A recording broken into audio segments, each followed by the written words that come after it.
sea por siempre bendito, alabado. Le doy gracias a Dios por la oportunidad de tener esta bendición de estar con ustedes, y también le agradezco mucho a los peregrinos del amor aquí en Ensenada, de tantos años, ya 15 años, como les acaban de compartir Sergio. Y pues hace poco partieron 2 miembros de esta comunidad que ya el Señor los llamó, y que vamos abonando territorio arriba también, ¿no? con el Señor. Para nosotros compartir los misterios de nuestra fe es parte de lo que necesitamos para cumplir con la misión que Dios nos confió como católicos, y precisamente la necesidad de adentrarnos más en la mística de nuestra fe es lo que nos da fortaleza para dejar de ser simplemente una religión, no una cultura religiosa, una tradición, y entrar en la realidad de una conversión personal, de una relación personal con Dios. ¿Me pueden escuchar bien? Sí. Antes de comenzar, voy a pedirle al Espíritu Santo su palabra, para que nos guíe con su palabra. Y les voy a leer a ustedes de la segunda epístola de San Pablo a los Corintios, en el capítulo 5, desde el versículo 11. El ejercicio del ministerio apostólico. Por tanto, conociendo el temor del Señor, tratamos de persuadir a los hombres, pues ante Dios estamos al descubierto, como espero que ante vuestras conciencias también estemos al descubierto.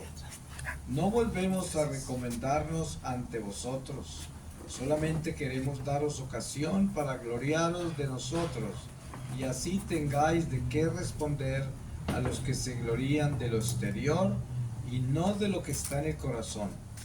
En efecto, si hemos perdido el juicio, ha sido por Dios, y si somos sensatos, lo es por vosotros, porque el amor de Cristo nos apremia al pensar que si uno murió por todos, todos por tanto murieron, y murió por todos, para que ya no vivan para sí los que viven, sino para aquel que murió y resucitó por ellos.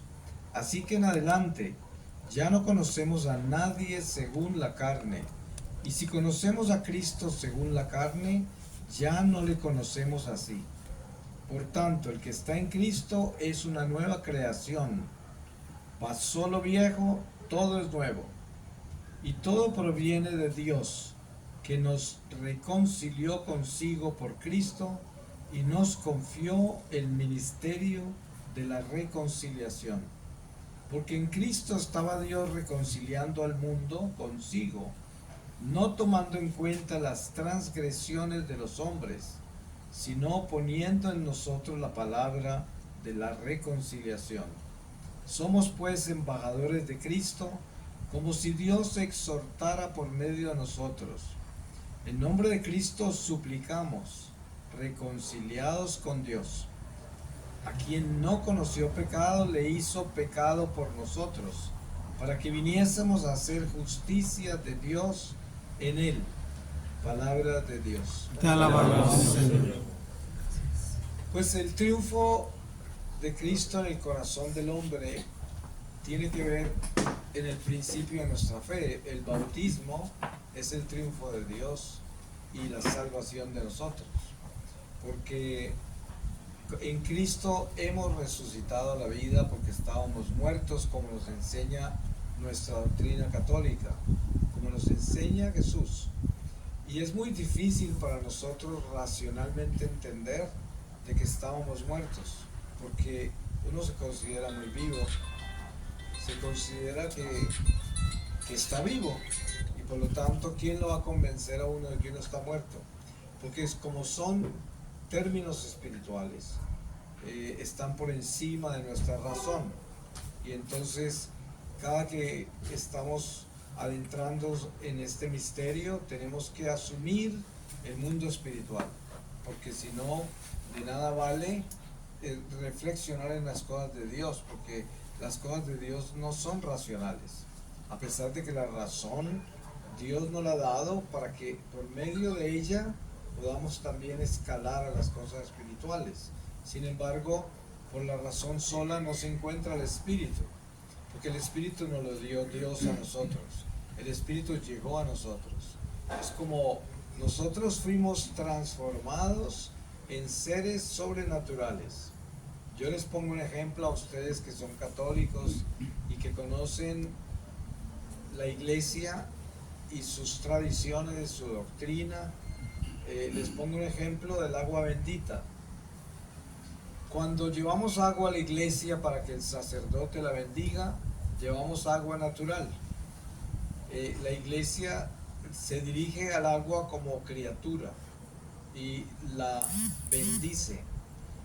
Una vez que está bendita el agua, ya no es agua natural, es agua sobrenatural. Por eso lo llamamos agua bendita y es un sacramental.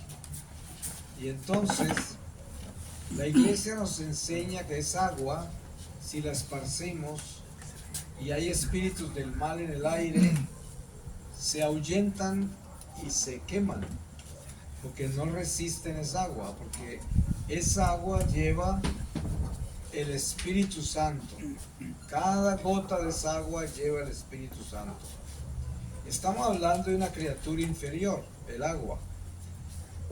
Imaginen ustedes un ser humano. Llevamos un ser humano a la iglesia para que sea bautizado. Y llega una persona plenamente natural, racional, plenamente humana.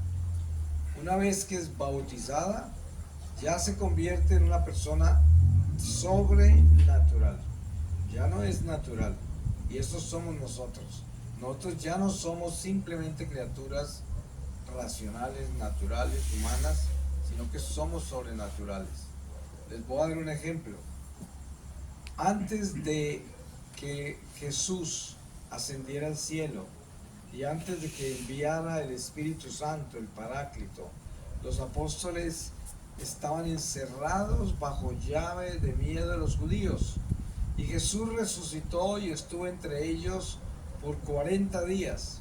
Y ellos no tuvieron el valor de contarle a nadie durante esos 40 días.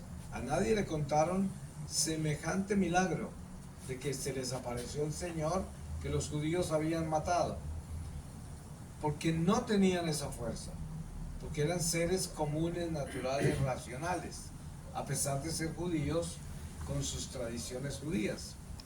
Pero no fue hasta que llegó el Espíritu Santo, el día de Pentecostés, que estos hombres se volvieron sobrenaturales. Y ya hablaban y todo el mundo les entendía.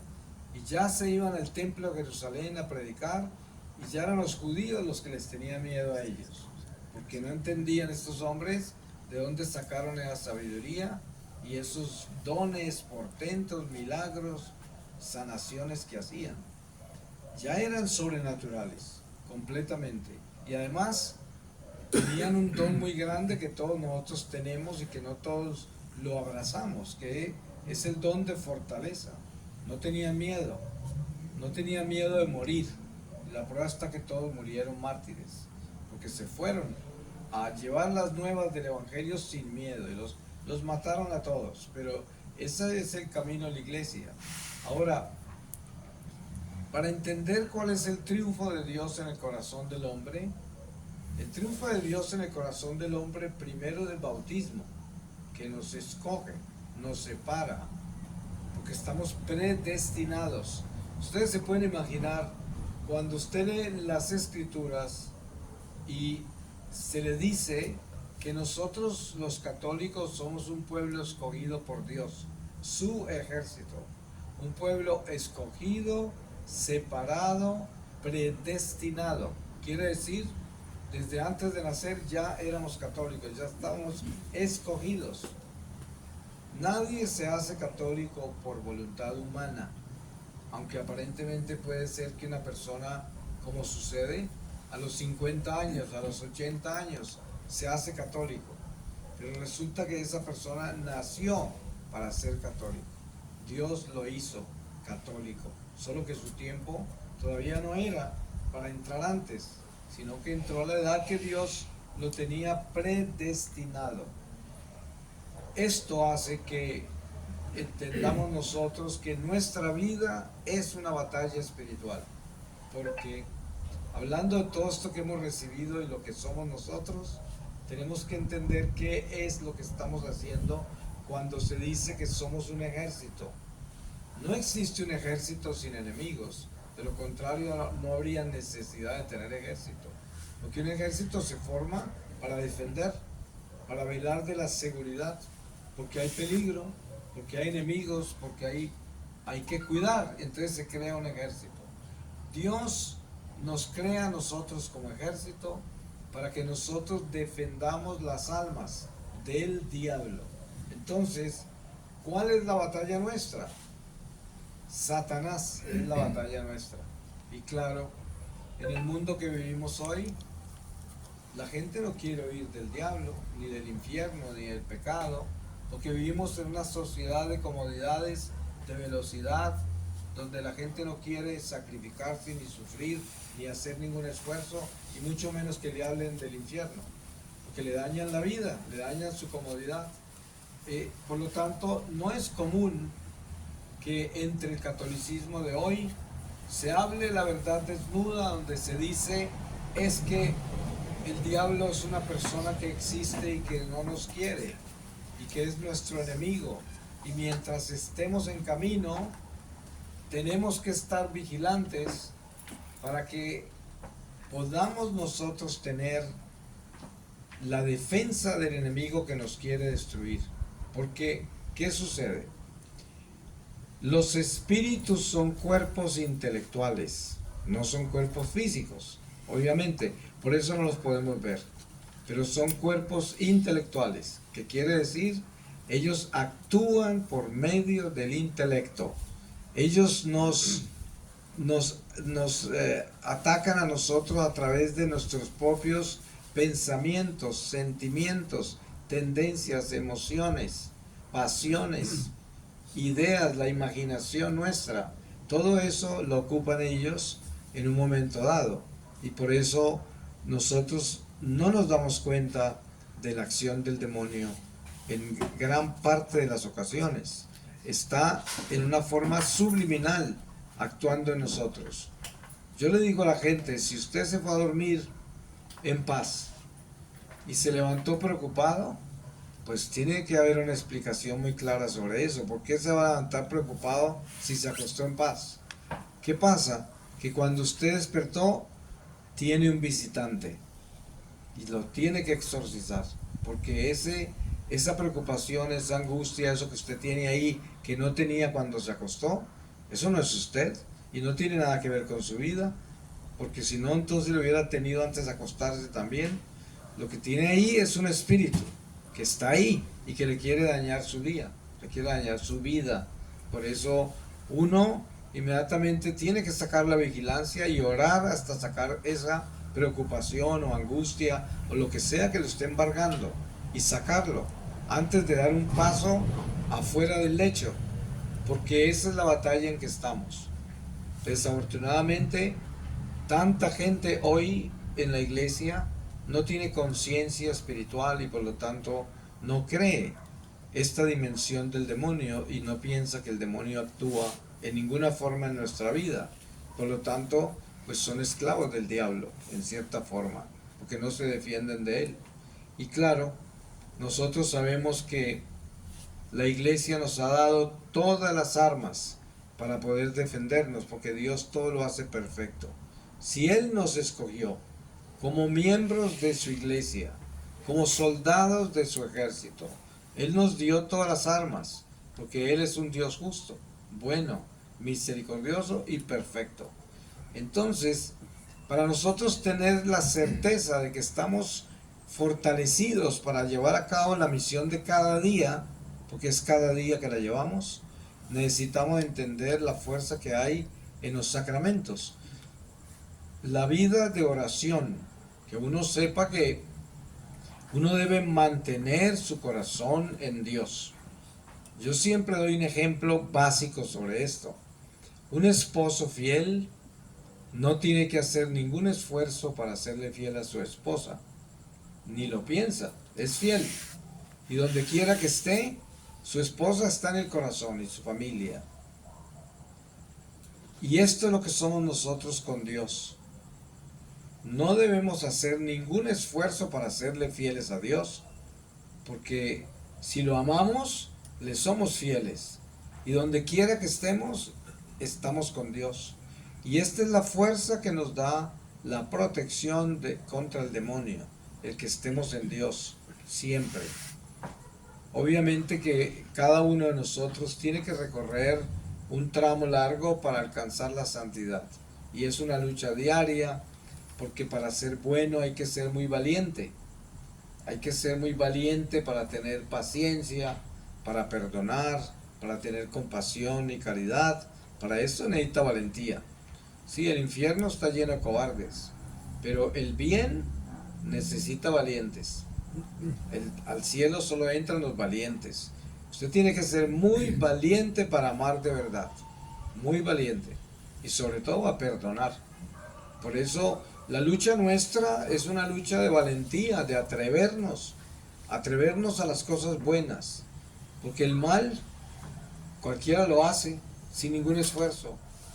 Es más, la naturaleza humana nuestra tiene tendencias a hacer el mal. San Pablo dice que nosotros tenemos una mancha en nosotros, que viene del pecado original, que no es nosotros, pero está en nosotros. Y por eso agrega, el mal que no quiero hacer es el mal que termino haciendo. Y no es que seamos malos, sino que en nosotros hay una mancha. Entonces, ustedes se dan cuenta que usted nunca le tiene que enseñar a un niño a romper una ventana, un cristal. Él lo aprende solo, él lo hace solo. Pero hay algo que sí le tiene que enseñar, a no romperla, ¿sí? Y esta es la naturaleza nuestra. Tenemos que educarnos todos nosotros desde niños a caminar rectos, a hacer lo correcto, a buscar el bien, a hacer las cosas que Dios quiere. Y todo eso es una escuela, y es una disciplina, y es una decisión que tomamos. Entonces el triunfo de Dios sobre el corazón del hombre es el hombre que le entrega su voluntad. Ese es el triunfo de Dios. Cuando yo me atrevo a obedecerle a Dios y le entrego mi voluntad a Dios. Y ya me decido de que quiero hacer lo que Dios quiere, no lo que yo quiero. Porque finalmente entendí. Porque eso es lo que yo sé que es lo único que funciona, nada más funciona. Porque el amor propio, el egoísmo, la vanidad, siempre destruyen al hombre. Es el origen del pecado original, el yo. Miren que hay algo muy lindo que el Señor me enseñó sobre eso, y es que todos ustedes han leído en el Génesis la conversación de Moisés con Dios desde la zarza ardiente, ¿no? Y miren ustedes que hay algo muy importante en esta conversación al final, porque Dios envía a Moisés, sí, pero Moisés se pregunta, ¿esta gente me va a decir cómo se llama el que me mandó? Entonces Moisés le preguntó, y si me preguntan su nombre, ¿qué les digo? Y dijo, mi nombre es Yahvé, que quiere decir yo soy, el único que es. Entonces lo que el Señor enseñó fue que si Él es el único que es, ¿quién soy yo? Eso quiere decir, yo no soy. ¿Cómo puedo ser yo si hay un solo yo soy? Solo Dios es. Para que yo pueda ser, Dios tiene que ser en mí. Si Dios no está en mí, yo no soy nada. Por eso se pueden imaginar lo que es un ateo. Pues es como un pescado afuera del agua. Si usted dice que Dios no existe, entonces usted no es nada, porque uno solo es una simple vasija de barro. No hay nada en uno si Dios no está. Entonces Dios es, nosotros no. Miren ustedes algo curioso con eso. En Getsemaní, cuando arrestan a Jesús, Jesús les pregunta, ¿a quién buscáis? Y ellos dicen, a Jesús el Nazareno. Y él responde, yo soy. Y todos caen al suelo. porque es el nombre de Dios y es Dios hablando. Todos cayeron al suelo. Ahí se da uno cuenta el poder del nombre de Dios. Entonces, el pecado original, ¿cómo se inicia? Porque el diablo le dice a Eva que si come de esa fruta será como Dios. Quiere decir, será. La mentira más grande, porque es la muerte. No puede ser. Solo Dios es. Y Eva se va por eso. Y se come la fruta. ¿Y qué pasó? Entró la muerte al mundo. Y por eso tenemos un cuerpo mortal. Por esa desobediencia. Porque Eva pretendió ser, pensando que se come esa fruta y es. Pues ahí cayó. Porque eso no es posible. Y en eso estamos nosotros. En la muerte. Por eso se dice, estábamos muertos antes de que Jesús llegara, porque estábamos muertos en ese pecado original.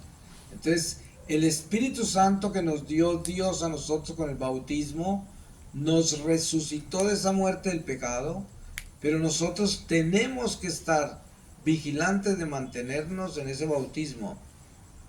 Fidelidad a Dios, porque si usted entra en pecado mortal, regresa a la muerte. Vuelve a quedar en la muerte del pecado, en las tinieblas, en la oscuridad, ya se separó de Dios. Entonces, por eso ese sacramento, la confesión, es el que nos lleva a renovar esa amistad con Dios constantemente, para no entrar en la muerte, para no quedarnos en la muerte, para estar constantemente renovando nuestra vida y estando en el Espíritu de Dios vivos. Y teniendo en cuenta eso, entonces, para poder tener esa certeza de que estamos haciendo lo que tenemos que hacer para estar vivos, tenemos que acudir a los sacramentos, pero también acordarnos que tenemos que derrotar el amor propio, porque el amor propio es yo soy. La muerte es el amor propio. El egoísmo, la vanidad es yo soy, esa es la vanidad. El egoísmo, la muerte es la muerte. La idolatría, nosotros sin darnos cuenta, y especialmente en esta civilización en que vivimos, adoramos criaturas, adoramos el dinero, adoramos las cosas materiales, porque estamos, cuando usted lee la historia de los hebreos que Moisés sacó de Egipto, se dan cuenta que durante esos años en el desierto, el trabajo más duro era librarlos de la idolatría. En todo momento terminaban adorando cosas, adorando imágenes y todo, porque estaban totalmente contaminados con los egipcios, con la idolatría. Pero nosotros por naturaleza somos idólatras, por culpa del pecado original. Entonces, uno sin darse cuenta adora criaturas humanas por encima de Dios. Mucha gente en todas las misiones que yo llevo por el mundo se acerca después de una charla cualquiera y me consultan sobre situaciones en las cuales se encuentran que están en pecado mortal, como por ejemplo hay gente que vive sin casarse, ¿no? O que se casaron y luego se unieron con otro y viven en unión libre. Y la respuesta a esas cosas siempre es: cuando usted no acude al sacramento del matrimonio y está unido a otra persona, usted cambió a Dios por esa persona. Eso es idolatría y es un pecado mortal. Eso no se puede hacer tan sencillo como eso. En el mundo de hoy, en la iglesia misma, esto es un escándalo lo que yo estoy diciendo, porque dicen: ay, pero ¿por qué no van a tener caridad si el Señor vino por los enfermos? Y claro, eso es verdad, pero miren esto: si usted encuentra un herido en la calle, usted lo lleva al hospital, ¿no es verdad? Y lo lleva al hospital, ¿para qué? Para que lo sanen, para que lo salven, para eso. En ningún hospital dejan un herido sangrando ahí, todos acuden a ayudarle. Pues la iglesia es un hospital de almas, nada diferente a ese hospital del que hablaba. Y Dios nos da la iglesia como hospital de almas para que las almas enfermas se sanen, para eso, no para que queden sangrando por ahí tiradas, y no para que vengan a la iglesia a seguir sangrando y heridas sin querer sanarse. Eso no es así. Una persona que está en pecado mortal en la iglesia es un herido que está sangrando y si no quiere confesarse, no quiere cambiar, no quiere, entonces se va a morir ahí desangrado porque no quiere sanarse. Entonces no tiene ningún sentido que usted esté en la iglesia buscando a Dios cuando no se quiere sanar, quiere vivir en pecado mortal. Entonces eso son cosas que las debe tener uno claras. Miren que esta sociedad nuestra es una sociedad en la cual estamos llenos de procesos. Ustedes se dan cuenta que la naturaleza de la psicología moderna, y con esto no quiero hablar mal de la psicología, porque la psicología es una ciencia que Dios nos dio, pero siempre y cuando se viva con Dios. Pero cuando no se vive con Dios, todo lo colocamos en un proceso. Todo es un proceso. Usted quiere dejar de fumar, usted lo ponen en un proceso para dejar el cigarrillo. Que usted quiere dejar todos los vicios que tiene, lo pone en terapias, en procesos. Y yo siempre digo, regresemos a la verdad, al Evangelio. ¿Qué dice Jesús? Si este ojo te hace pecar, Él no dice, ponlo en un proceso, llévalo a rehabilitar, pobrecito el ojito, ese tiene que cambiar. No, Él dice, sácatelo. Y después dice, si este brazo te hace pecar, no dice que lo mande a rehabilitar, ni que lo ponga en un proceso. Dice, córtatelo. Es mejor entrar manco y tuerto al cielo que con el cuerpo entero a los infiernos. Entonces, esta es la realidad nuestra en el lenguaje de Dios que no se puede negociar. Y desafortunadamente hay mucha gente negociando eso hoy porque es un mundo cómodo.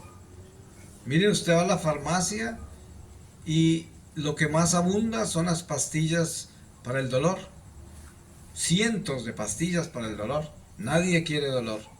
Y cualquiera, un dolor de uña, dolor de pestaña, para eso hay pastillas.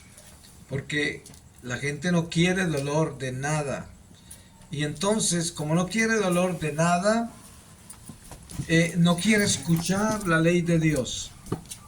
La verdad desnuda no la quiere escuchar. Yo a veces llego a algunas parroquias y el padre me dice, ay, mire, yo conozco lo que usted dice y lo que usted enseña, pero por favor no me vaya a asustar la gente. Esos son buenecitos, esta gente acá es muy buena. Ellos me ayudan en todo. Ellos son gente buena. Y no hay necesidad de hablarles de demonios y pecados, infiernos. Eso déjenlos en paz. Háblenles de la caridad, de la misericordia, para que sigan ayudando y para que sigan colaborando en todo, pero no los asuste. Entonces, siempre digo, invitó al que no era, porque yo no voy a cerrar mi boca y guardarme las cosas y Dios no permita que yo por el respeto humano les voy a decir lo que quieran oír. Yo voy a decirles lo que Dios quiere que yo diga, que es la verdad. Así le duela al que le duela, se ofenda al que se ofende, pero ustedes se imaginan, es como cuando usted está educando a sus hijos. ¿Se puede imaginar que por respeto humano a sus hijos usted no los corría con la verdad? Simplemente para que no se ofendan con usted, para que no se asusten, para que quién sabe qué, pues usted educaría monstruos entonces. Pero eso es lo que pasa con esta sociedad. Hay mucho monstruo allá afuera. Porque, ¿cuál es la razón por la cual tenemos tanta violencia, tanta maldad, tanta depravación? Porque los hogares son disfuncionales, porque no se les enseñó, porque nunca se les enseñó la verdad. Y salen a tumbar todo lo que encuentran, a robarse lo que encuentran, a matar al que les estorbe, porque no tienen amor, ni respeto, ni valores, nada. Es una sociedad salvaje, ¿no? Porque miren, hay algo muy increíble de contradictorio. Vivimos en una civilización que creo, según entendemos, que es la que ha alcanzado los niveles de desarrollo más grande en toda la historia. Pero también vivimos en una sociedad que humanamente nunca habíamos estado más atrasados, porque se han perdido todos los valores, se ha perdido el respeto por la vida, se ha perdido la moral, los valores, todo eso se ha perdido. Y obviamente no estamos hablando de todo el mundo porque Dios mantiene su remanente, que es la gente de Dios. el que es fiel, el que obedece, el que es bueno, las familias que son buenas. Gracias a Dios tenemos muchas familias buenas y santas. Pero estamos hablando de la humanidad en general, y la masa de la humanidad está perdida y lo sabemos. Entonces, a nosotros nos corresponde tener una conciencia clara de cuál es nuestra misión. Y la misión nuestra es esta. Tenemos que ser faros de luz en estas tinieblas. Y cada uno de nosotros conoce el pecado muy bien y personalmente lo conoce. Y nosotros no podemos aquí darnos las de santos, porque no podemos, pero sí podemos darnos las de católicos, de hijos de Dios y escogidos de la iglesia. De eso sí podemos dárnoslos, porque eso es lo que somos. Y entonces, si nosotros nos despertamos a la misión para la cual Dios nos creó, si nos despertamos de verdad a lo que somos, comenzaremos a hacer lo que tenemos que hacer. Y es increíble lo que Dios puede hacer con una persona, con una sola persona. Miren ustedes la dimensión de todos los santos. Solamente con ver a Santa Teresa de Calcuta se dan cuenta ustedes, esa mujer de esa sencillez, de esa nada, y esta mujer en más de 160 países dejó lugares donde recogen la gente que es tirada a la calle, los rechazos de la sociedad. Usted va a una casa de Santa Teresa y está llena de la gente que botaron a la calle, a la basura, niños que tiraron a la basura, ancianos que tiraron a la calle, gente muy enferma y con problemas que nadie quiere manejar. Sus propias familias los arrojan a la calle. Y esta monja creó una comunidad para recogerlos a todos. Y sin importar quiénes son. En la India, la gran mayoría de gente que recogió no eran ni siquiera católicos. Eran hindúes, musulmanes, gente sin religión, de todos. Y muchos se convirtieron solamente de ver lo que ella tenía. Y le preguntaban, ¿pero usted de dónde saca eso? Y ella ya les hablaba, pero ella nunca los recogió para evangelizarlos, para meterles nada, para sembrarles ninguna religión. Nunca hizo eso. Ella los recogió para aliviarlos, para curarlos, para amarlos, para abrazarlos. Y esto es el nombre de Dios, la misión nuestra, que es entender cuál es nuestra responsabilidad. Y nuestra responsabilidad, obviamente, no todos nosotros vamos a ser una Teresa de Calcuta, pero sí vamos a ser un hijo de Dios que allí donde estamos, ahí en la pequeña vida nuestra, ahí es donde hacemos lo que tenemos que hacer, que es brillar. Brillar en el bien, brillar como hijos de Dios. Para eso no hay que hacer ningún esfuerzo. Para eso tiene que decidirlo solamente usted y decir, yo quiero ser bueno y yo quiero ser luz. Yo no quiero ser tinieblas. Este mundo está lleno de gente endemoniada. Yo era uno de ellos. Yo viví 33 años en el mundo bajo los poderes del demonio, porque eso es lo que era, aunque yo pensaba pues que era la última Coca-Cola del desierto, ¿no? Pero no, era un hijo del diablo. Y este mundo está lleno de eso, lleno, y ustedes lo saben. Por eso, en este corto tiempo que nos queda, porque lo más importante de despertar en conciencia es cuánto tiempo tengo yo. Ninguno sabemos. A lo mejor hoy es la última noche, no sabemos. Y por eso en el poco tiempo que nos queda, en este poco tiempo que nos queda, debemos alumbrar. Porque miren que a veces desde el silencio de su habitación, antes de acostarse, arrodillado al lado de su cama, usted ora con el corazón y le pide a Dios por la humanidad, por los que sufren, por los que tienen hambre, por la gente mala, para que se convierta, para que termine la violencia, para que terminen tantas cosas malas en este mundo. Y usted lo hace con sinceridad desde ahí. Yo le aseguro que el Señor con esa oración hace maravillas. Usted no las verá en este mundo, pero las va a ver el día que se encuentre con Él. Lo poderosa que es la oración, lo poderosa que es la intención del corazón. Cuando uno siente de verdad que quiere hacer eso, que yo quiero interceder por el dolor de este mundo, por toda la maldad que hay. Aquí estamos en este momento y miren ustedes que hay una realidad inevitable, y es que hay miles de almas que están agonizando en este momento, que están en peligro de condenarse, y muchas se condenarán. Pero al mismo tiempo, el hecho que nosotros estemos acá haciendo lo que estamos haciendo, el Señor puede usar este momento para salvar almas, porque nosotros somos fieles. ¿Ustedes se acuerdan la conversación de Abraham con Dios acerca de Sodoma y Gomorra y acerca de si había uno fiel, Él no destruiría la ciudad, una persona? Y esa es la misericordia de Dios. Por eso, cuando nosotros somos fieles y estamos acá en este recinto, sintiendo en el corazón la verdad y diciéndole a Dios, yo quiero ser bueno, yo entiendo lo que es el bien y yo sé lo que quieres de mí, eso ya rescata almas de la perdición. Porque miren, ¿se acuerdan de Getsemaní? El Señor escogió a Pedro, Juan y Santiago para que lo acompañaran, que estuvieran cerca de Él.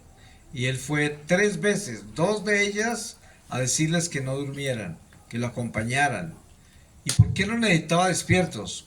Porque Él los quería como testigos ante el Padre para rescatar más almas de esa copa que no se quería tomar.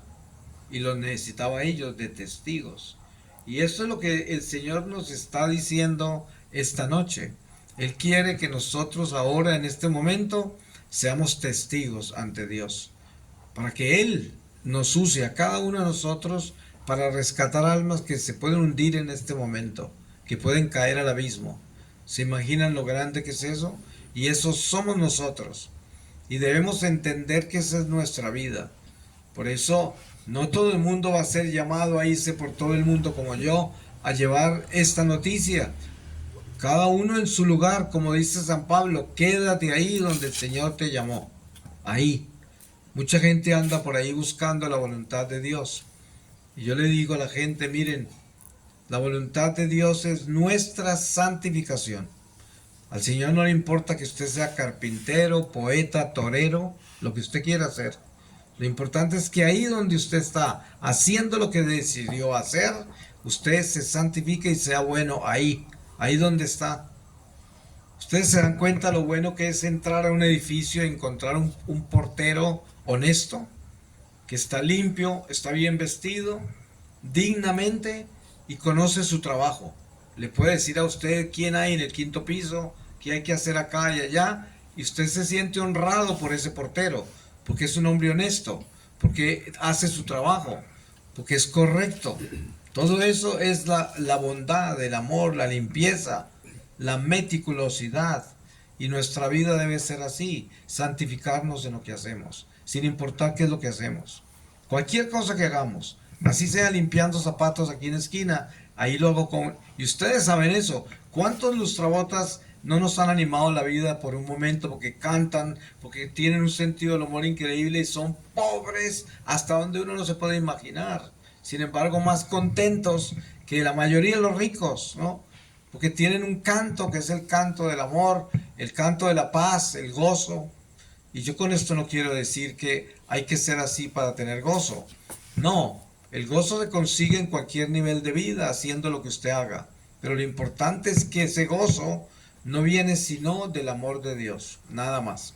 El verdadero gozo, la verdadera paz, la verdadera esperanza, solo llegan a nuestro corazón cuando nosotros somos fieles a Dios, nada más. No hay nada más que hacer en este mundo que serle fieles a Dios. Y nunca nos vamos a arrepentir de eso. Nunca. Porque la recompensa más grande viene después de esta vida. Por eso uno nunca debe estar apegado a esto, porque esto va a pasar. Esto es pasajero. Lo que hacemos en este mundo es una responsabilidad que Dios nos confió. Y debemos ser buenos administradores de lo que Dios nos confió, lo poco o lo mucho que Él nos confió. Pero en ese poco o en ese mucho seremos juzgados por el Señor. Y por eso hagamos lo que más podamos de lo que Dios nos dio y nos confió. ¿Y cómo es lo que más podamos? Lo que más podamos es hacerlo con amor. Eso es, hacerlo con amor. El que da sin condición nunca se agota. Siempre tiene el cansancio normal, pero no se agota. En cambio, el que da por interés vive agotado, porque parece que no fuera a alcanzar lo que quiere y vive agotado. Pero el que da sin interés no se agota. Ustedes se dan cuenta que una madre buena es la primera que se levanta, la última que se acuesta. Nunca se queja. Cuando le entierran, tiene una sonrisa en sus labios, ese cadáver, porque murió dando. Y ese darse es lo que da gozo, alegría, paz, esperanza, y además siembra eso en los demás. No hay nadie más hermoso que aquel que camina con esa sonrisa del darlo todo sin esperar nada. La persona que da todo sin esperar, ¿quién la puede ofender? ¿Cómo puede decepcionarse? ¿Cómo puede esa persona en un momento dado perder el entusiasmo, perder la esperanza cuando no hace nada por interés? Solo el que hace las cosas por interés se agota, se cansa.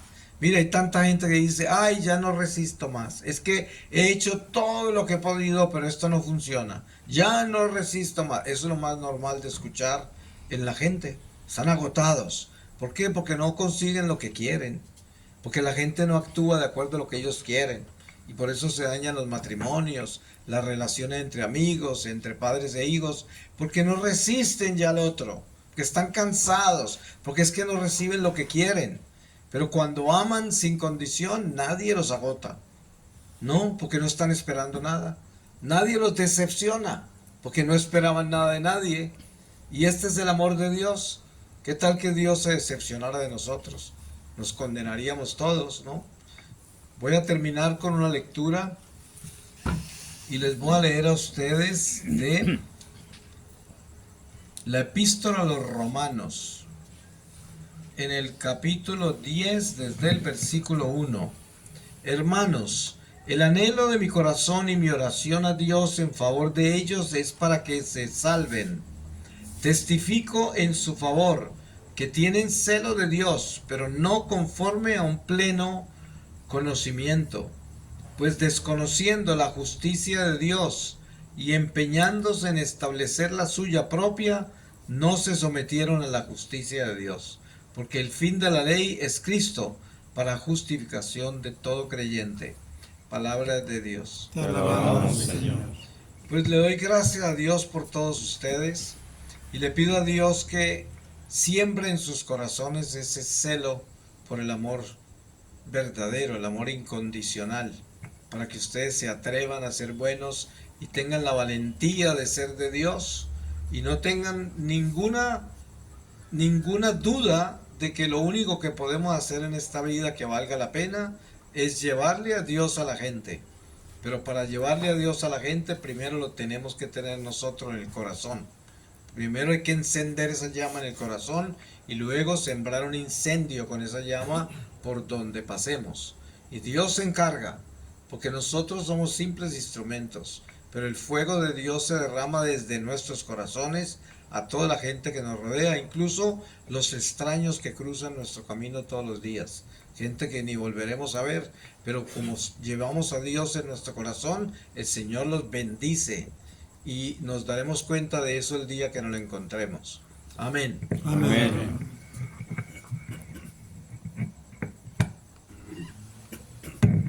Hay dos cosas, por ejemplo, dijo usted en la palabra de que había sido malo usted. Por ejemplo, como a qué se refería con eso. Y otra, cuando habló de la mamá, o sea, ¿por qué una mamá podría despreciar o correr a un hijo? ¿Despreciar un hijo? O correrlo. ¿Yo dije eso o no? Pues es una pregunta que yo le hago así, pues, porque el amor de una madre, pues.